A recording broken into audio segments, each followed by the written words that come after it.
सावित्री सब्जी लेने बाजार गई होती है कि तभी उसकी नजर मिनी स्कर्ट पहनकर बाइक पर जा रही एक लड़की पर जाती है, जिसकी पूरी टांगे दिखाई दे रही थी। ये देख सावित्री अपनी आंखें बंद करते हुए कहती है, छी छी, शर्मो हया तो जैसे बेची खाई है आजकल की लड़कियों ने।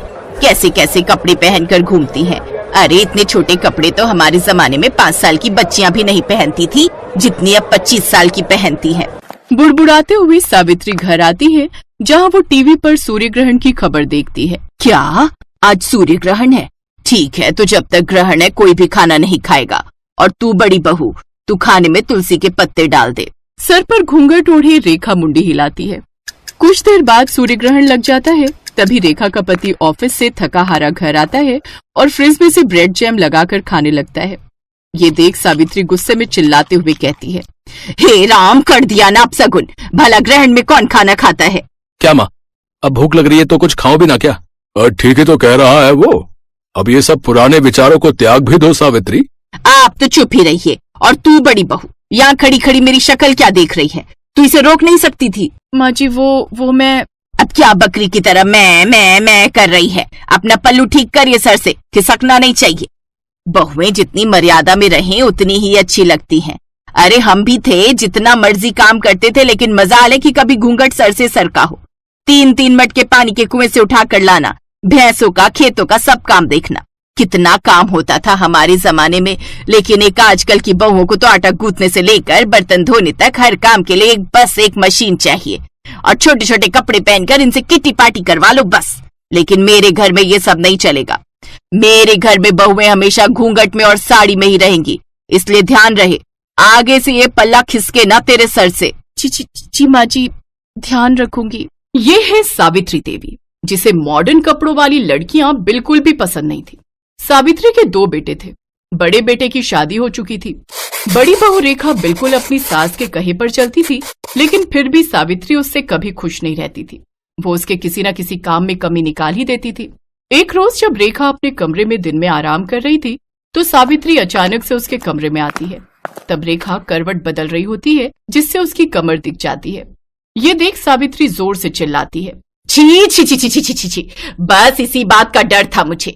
सारी शर्मो हया बेच खाई है। माँ जी आप, लेकिन हुआ क्या? क्या होना है? करवट लेते वक्त तेरी कमर दिखी कैसे? आज के बाद ऐसा हुआ ना तो अच्छा नहीं होगा बहू।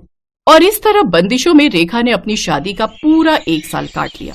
और उसकी फर्स्ट एनिवर्सरी पर उसका देवर राहुल दिल्ली से कानपुर आता। भाभी, मुझे ना आप सबको कुछ बताना था, तो मुझे लगा इससे अच्छा दिन भला क्या ही होगा। वो मेरे ऑफिस में मेरे साथ संध्या काम करती है, अच्छे परिवार से है, अच्छा कमाती भी है, और मैं उससे शादी करना चाहता हूँ। मतलब लव मैरिज? हाँ माँ, लव मैरिज। क्यों, कोई प्रॉब्लम है? नहीं नहीं, मुझे भला क्या दिक्कत होगी। तुझे पसंद है लड़की तो फिर हमें भी पसंद है। ये सावित्री का सिद्धांत भी समझ नहीं आता। जो डरता है तो उसे और डराती है, और जो सुनता ही नहीं उसकी बात झट से मान जाती है। चुप करिए जी। अब उस शहरी लड़की के पीछे अपने बेटे को तो नहीं खो सकती ना। कहीं उसके लिए सब छोड़कर ही चला गया तो। इसीलिए तो चुपचाप इस शादी के लिए हाँ कर दी। एक बार घर में आ गई तो फिर रेखा और उसमें कोई फर्क नहीं कर पाएंगे। सावित्री अपने छोटे बेटे की शादी के लिए मान जाती है। वो 1 महीने बाद दोनों की शादी करवा देते हैं। शादी के बाद दिल्ली से कानपुर कार में आते आते भारी भरकम लहंगे में संध्या काफी थक जाती है और वो एक जगह होटल के पास गाड़ी रुकवाती है। ड्राइवर, गाड़ी रोको, मुझसे अब और ये नहीं पहना जा रहा, ये भारी भरकम लहंगा। राहुल तुम यही रुको, मैं अभी चेंज करके आती हूँ।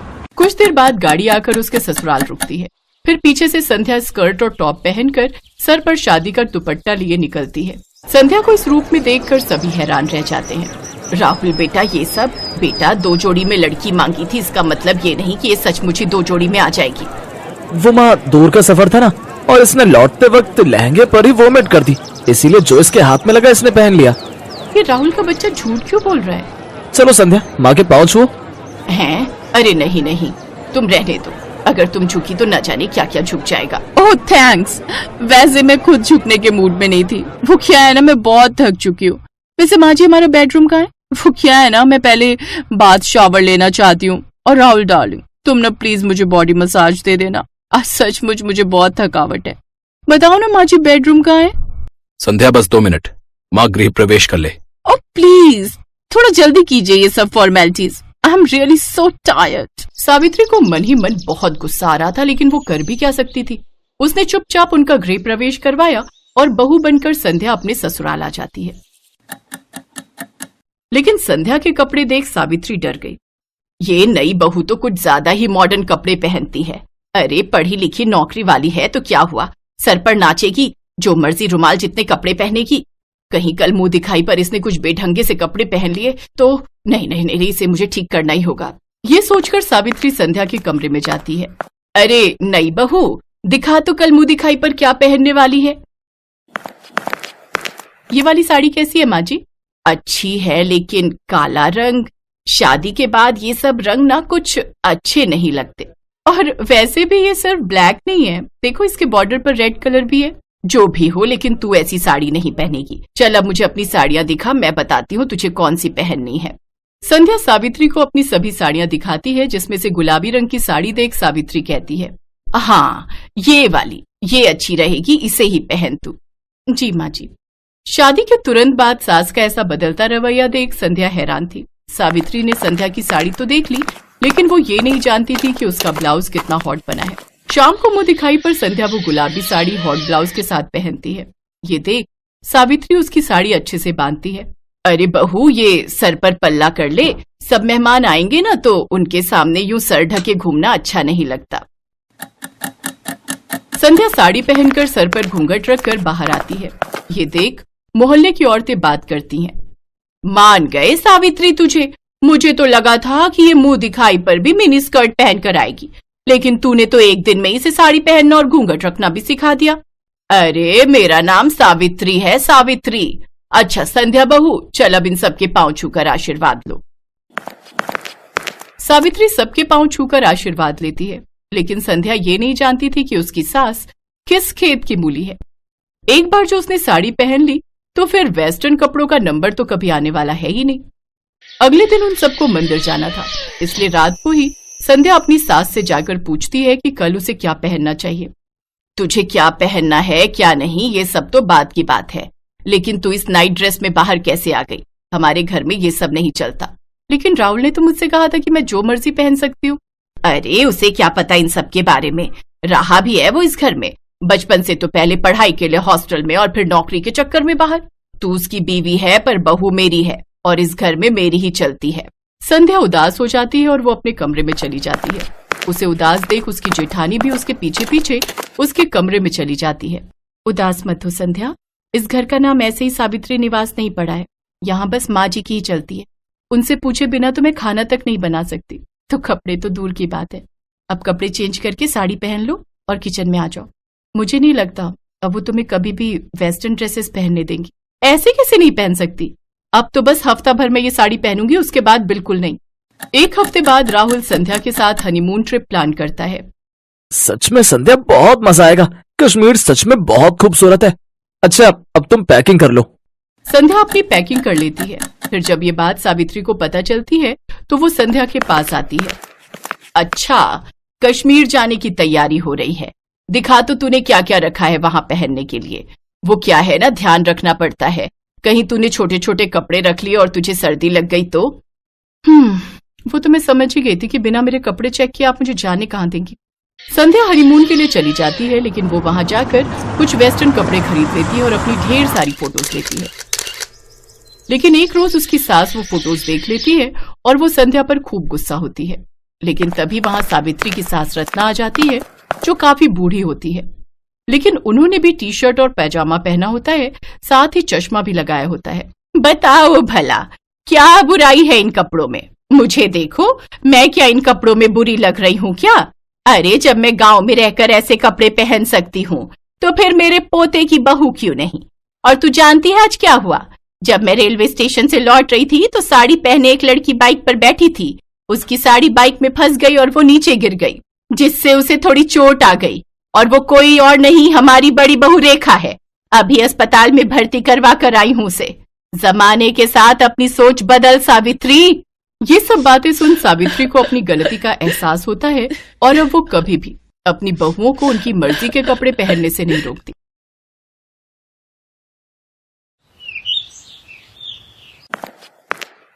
आज फिर इन दोनों बहनों ने इतनी पी ली कि इन्हें चलने तक का भी होश नहीं। गलती मेरी ही है, बिन माँ की बच्चियों को प्यार देने की चाह में इतना सर चढ़ा लिया कि इनके सही बुरे पर ध्यान ही नहीं दे पाया। और आज नौबत यहाँ तक आ गई है कि ये दोनों पूरी तरह बिगड़ चुकी हैं।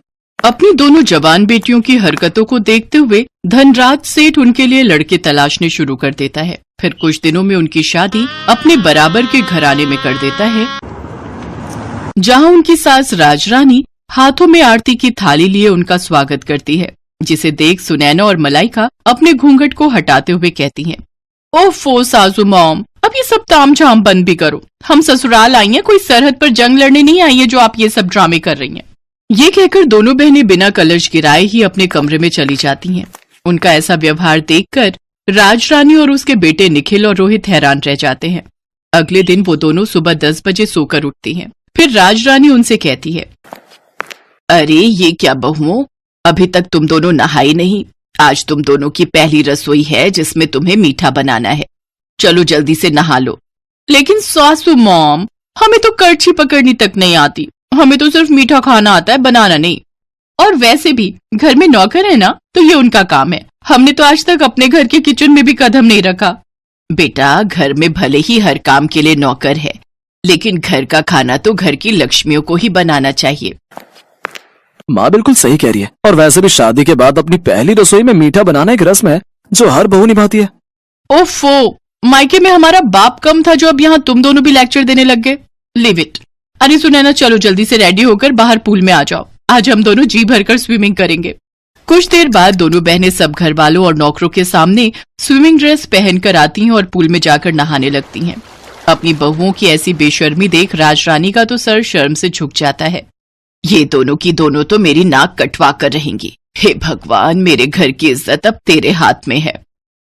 राजरानी एक धार्मिक महिला थी, साथ ही वो समाज सेविका भी थी। उसका खुद का एक बड़ा एनजीओ था जिससे शहर की बड़ी बड़ी हस्तियां जुड़ी हुई थी। ऐसे ही कुछ दिन बीतते हैं। मलाइका और सुनैना अपने ससुराल के प्रति कोई जिम्मेदारी नहीं समझती थी। वो दोनों तो बस सारा दिन अपने मेकअप, पार्लर, शॉपिंग और पार्टीज में ही बिजी रहती।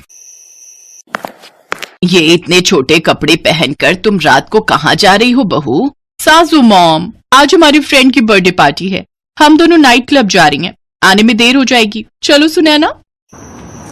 फिर दोनों शॉर्ट ड्रेस पहनकर नाइट क्लब चली जाती हैं, जहां वो खूब सिगरेट शराब पीती हैं।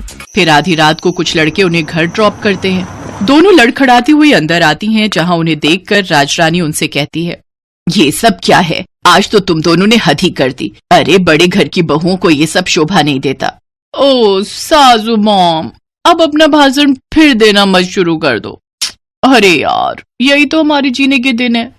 अरे हम अपनी जवानी में एंजॉय नहीं करेंगे तो क्या तुम जैसी बुढ़िया होकर एंजॉय करेंगे? हाँ। तभी निखिल और रोहित वहां आते हैं और उन दोनों को जोरदार थप्पड़ मारते हैं। ये देखकर दोनों बहनों को बहुत गुस्सा आता है और वो भी अपने पतियों के मुंह पर थप्पड़ कस देती हैं। हम आज के जमाने की लड़कियां हैं, मुंह तोड़ जवाब देना बहुत अच्छे से जानती हैं, तो ऐसी गलती फिर मत करना। फिर दोनों अपने कमरों में लड़खड़ाते हुए चली जाती हैं। ऐसे ही समय बीता। फिर एक रोज सुनैना और मलाइका अपने घर में लेटी थी तो उनके फोन पर एक मैसेज आता है जिसमें शहर के बाहर एक फार्म हाउस में रेव पार्टी का इनविटेशन होता है। Oh wow, rave party! Malaika, I am so excited यार। मैंने आज तक बस रेव पार्टीज के बारे में सुना था, लेकिन अब तो हम उसे एंजॉय भी करेंगे। ऑफ कोर्स, अगर लाइफ में हर चीज का मजा नहीं लिया तो क्या किया? We will definitely go there. दोनों बहनें खुश हो जाती हैं और शाम को तैयार होकर अपनी कार लेकर वहां पहुंच जाती हैं। पुलिस से छुपकर उस फार्म हाउस पर हो रही पार्टी में शराब, सिगरेट, ड्रग्स से लेकर सुख की हर चीज शामिल होती है। वो दोनों उस दिन ड्रग्स का सेवन भी करती हैं, जिससे उनका सर पूरी तरह घूम जाता है और वो एक अलग ही दुनिया में होती है। तभी एक लड़का जो कि नशे में होता है मलाइका को गलत तरीके से छूने की कोशिश करता है। तभी कुछ पल के लिए लाइट चली जाती है और जब लाइट आती है तो वो लड़का जो मलाइका को छेड़ रहा था वो मरा हुआ जमीन पर पड़ा होता है। कुछ ही देर में उस पार्टी में पुलिस छापा मारती है और सबको अरेस्ट कर लेती है। अगले दिन राजरानी अपने बेटों के साथ जेल पहुंचती है। सासू मॉम, निखिल, हमने सचमुच किसी का मर्डर नहीं किया, हमें बचा लो सासू मॉम, प्लीज हेल्प अस। हाँ रोहित, हमारा ट्रस्ट करो, हमें फंसाया जा रहा है। हमसे बहुत बड़ी गलती हो गई जो हम उस पार्टी में गए। आज के बाद हम कोई पार्टी नहीं करेंगे और ये सब काम सच में छोड़ देंगे। तुम दोनों को अपनी गलती का एहसास हो गया, यही काफी है। आकाश, यहाँ आ जाओ।